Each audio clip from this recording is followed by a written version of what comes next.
Mga kabayan, kamusta po? Sana po nasa maayos po kayong kalagayan. Si Kamanong po ay nagbabalik po para po komentuhan po kayo dito po sa Tambayang Makabayan. Mag-umpisa na po tayo at komentuhan po natin. Ito pong nakaraang araw, ang NBI po ay kumikilos na po para po imbestigahan daw ang mga pagkatao nito pong mga Marines o itong ating mga soldiers na nagpahayag po at nagpatotoo ng isang damukal at systematic na korupsyon na ginawa ng mga politikong nagpakademonyo sa pagnanakaw sa pera ng bayan. Ito po, komentuhan po natin ang NBI dahil nagpadala na raw po sila ng subpoena. Pinasubpoena na po nila ito pong ating mga 18 na soldiers o ex-marine, mga kababayan. Komentuhan po natin. Benedict, kailan sila inaasang harap sa tanggapan ng NBI? Magandang tanghali, Ella. Ayon nga sa National Bureau of Investigation, hanggang sa susunod na Miyerkules, sila ang itinakda nilang petsa para humarap ang mga ito sa kanilang tanggapan. Ipinasabina na o ipinatatawag na ng NBI ang 18 nagpakilalang dating miyembro ng Philippine Marine Corps na naglantad ng nangyayari umanong korupsyon sa bansa. Ayon sa NBI, bahagi ito ng proseso upang alamin ang personal knowledge at maging ang partisipasyon ng mga ito. Ng ombudsman na alamin ng NBI ang kanilang pagkakakilanlan at kredibilidad. Bukod dito, hinihikayat na rin ng NBI si Atty. Levy Baligod na isumitidig sa kanila ang kopya ng affidavit. Sinasabi pa nga ng NBI na may proseso na itinakda ang batas upang hindi naman masayang ito nga ibinigay na testamento ng mga Marines o dating Marines bago nga ito iakyat sa korte. At yan muna ang ating update mula rito sa Pasay City. Balik sa iyo dyan, Ella. Talagang walang investigasyon sa korupsyon. Kamukha po ng ginawa nila kay Gutesa. Hindi po ba? Pinaikot-ikot po. At kung ano-ano po ang issue na binigay po nila kay Gutesa. Hanggang sa nawala na po si Gutesa at naitago na rin po yata si Gutesa. Hindi po ba? At ganyan din po ngayon ang ginagawa po sa 18 Marines. Kailangan silipin ang kanilang kredibilidad, mga kababayan. Ibang klase po. May sagot naman po dyan.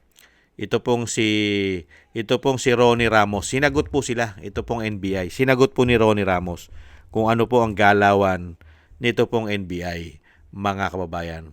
Ito po, pakinggan po natin si Ronnie Ramos, ang kanyang pong banat sa NBI. Bakit ho ganun, Mr. Matibag?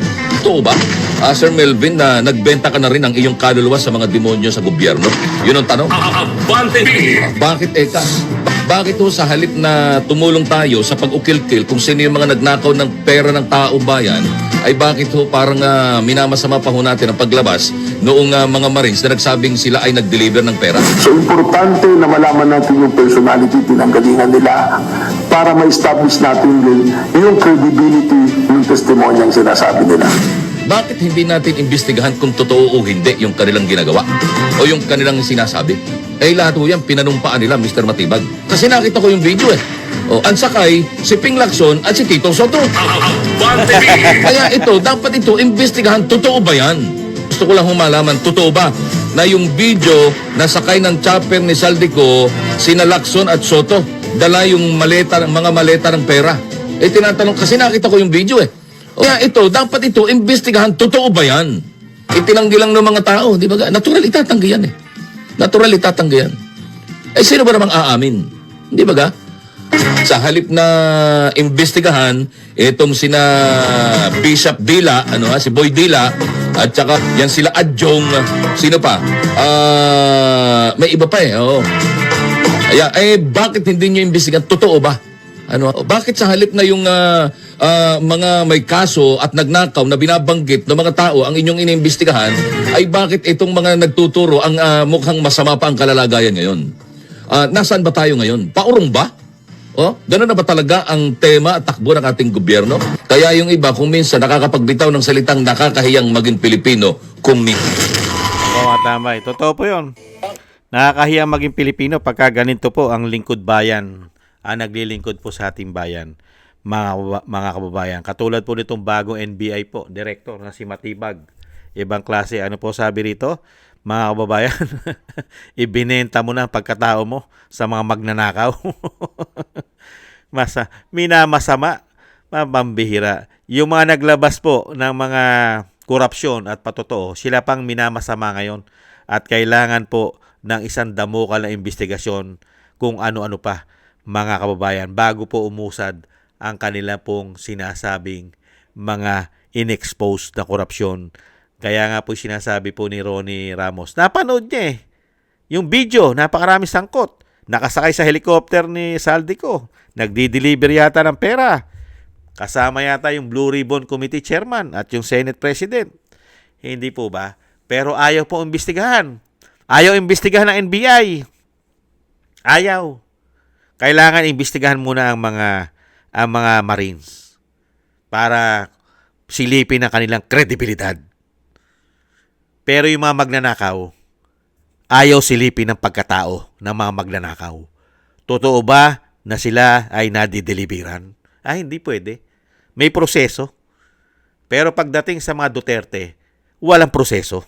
Ilipad na yan. Okay na yan. Isakay na eroplano yan. Hindi na kailangan ng proseso. Wala nang due process. Isakay na sa eroplano yan. Hindi po ba? Nakita niyo po. Kaya nga po makapagsasalita ka ayon kay Ronnie Ramos napakahirap maging Pilipino. Sa panahon ngayon, parang ayaw mo na maging Pilipino. Pagka ganito, inubos ang pera ng bayan, pero ang ginigipit ay yung mismo na magbubuwis ng buhay at delikado pa ang kanilang mga pamilya sa ginagawa nila para sa bayan, para mapanagot ang mga magnanakaw. Dahil napakalaki po ng mga ulo, napakalalaki po ng ulo ng binabangga po ng mga Marines. Mapepera, mga bilyonaryo, milyonaryo, bilyon-bilyon ng pera. Babanggain po ng Marines. Pero yung sinasabing magiging kakampi ng mga ating mga men in uniform na mga soldiers at mga ex-marine, yung mismo pa ang umuusig sa kanila at pilit pong dinadown ang kanilang kredibilidad. Only in the Philippines. Pati po ang mga kapwa nila Marines, ang mga AFP, PNP, puro tahimik.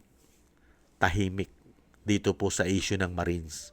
Sa kanila pong pinasabog na halos po lahat ng taong gobyerno ay korap. Pati media, makakaliwa, mga trolls, pare.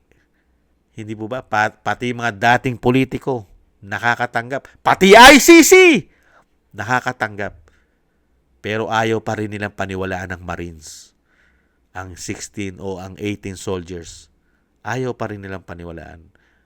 Ayaw paniwalaan ng ating mga men in uniforms generals. Tahimik. Lalong-lalo naman simbahan, tahimik. Lalong-lalo ang media, tahimik dyan. Di po ba? Nakita nyo po ba inimbestigahan at nagsalita po ang mga media dito po sa napakaraming pangalan, mga senador, mga congressman? Di po ba? Nakita nyo po bang binabackground check yan ng mga media? Nire-report po ba sa atin yan? Hindi po ba? Puro Duterte, BP Sara. At eto naman sa Marines, sinisira nila kredibilidad.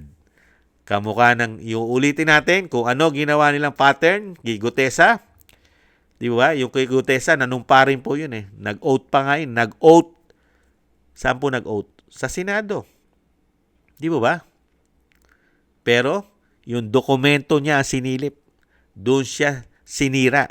Yung kanyang sinira yung dokumento dahil daw po hindi raw po tama ang pagkakagawa.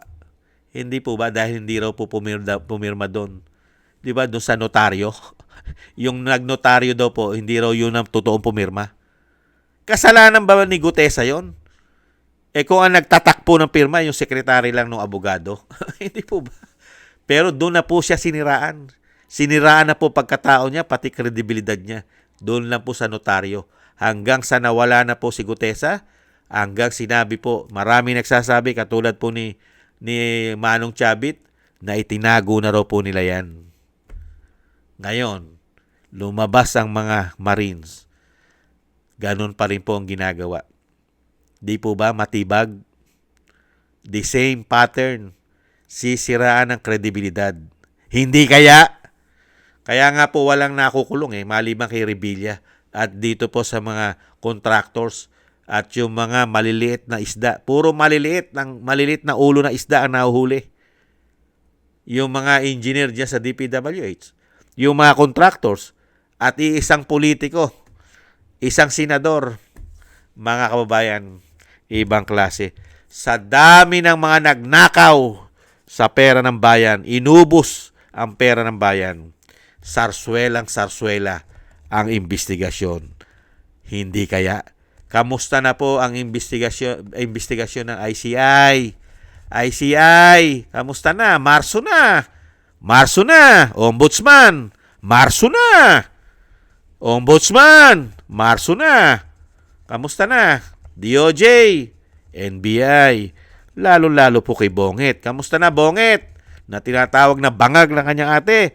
Nasaan na yung napakaraming makukulong? Magki-Christmas ka mo, magpapasko sa kulungan. Nasaan na? Nakatutok na po tayo sa impeachment ng Vice President. Mga kababayan. Yan po, mga kababayan, ang sarswela po na pagsugpo o sinasabing makakakuha tayo ng katarungan dahil inubos ang pera ng bayan sa korupsyon. Ganyan po sila magtrabaho para sa atin. Napakahusay. Talagang maisusumpa mo ang mga hindot. Maraming salamat po. Siyempre po sa ating mga Marines. Ingat-ingat po kayo mga Marines natin. Sama po natin sa ating mga panalangin na maingatan po sila. Lalo-lalo po sa kanila pong seguridad. Isama po natin sa panalangin ang kanila pong pag-iingat. Ganon din po ang pamilya Duterte, ang ating Vice President, at ang dating Pangulo ay maingatan po at madugtungan pa po ang buhay at kalakasan ng dating Pangulo. At tayo rin po mga kababayan ay maingatan din po tayong lahat. Maraming salamat po sa panalangin nyo po mga kababayan. At thank you rin po sa nakagusto ng Tambayang Makabayan sa YouTube at TikTok. At ganon din po mga kababayan, thank you po sa mga subscribers po natin at sa patuloy na nagsusubscribe. Thank you po. At maraming salamat po sa inyo. At maraming salamat din po sa mga nagko-comment, like, and share. Thank you po sa inyo. At thank you rin po at maraming salamat at shoutout po sa nagbibigay po ng tulong at biyaya. Thank you po at maraming salamat po kay Mila Yi, Tatay Nick ng Canada, Eric Hersho ng Canada, Beichi Chiyoko, Kingston ng Hong Kong, Jake Yahut ng California, USA, Gina Ray ng Berlin, Germany, Julieta Silona ng Sydney, Australia, Baby Roman, Ate Isa ng Cagayan, si Jem Aris ng United Arab Emirates, Jovelyn Watanabe ng Japan, ako si Pilam, Ani Jo, Chudorico Erguisa Jr., si Arfel Villacorta, Wills Bubbles, Rosalina, Michelle Yamaguchi, Norma Garcia, Gay at Shena, Nancy Lumampaw, Balance Vision TV, at Jesus Valdepena. Thank you po sa inyo. Ingat-ingat po kayo, lalo-lalo po sa inyo po mga paggawa. God bless po sa inyong lahat, at tiis-tiis po tayo mga kabayan, at hindi naman po sila panghabang buhay dyan. At makakamit din po natin ang katarungan pagdating po at ang ating pong agila ay ipagkaloob na po ng may kapal na maging Pangulo ng ating bansa. Diyan po tayo makakuha ng katarungan dahil sa sitwasyon po natin, mga tulog po. Ang mga men in uniform, tulog na tulog. Ingat po mga kabayan. Bye-bye.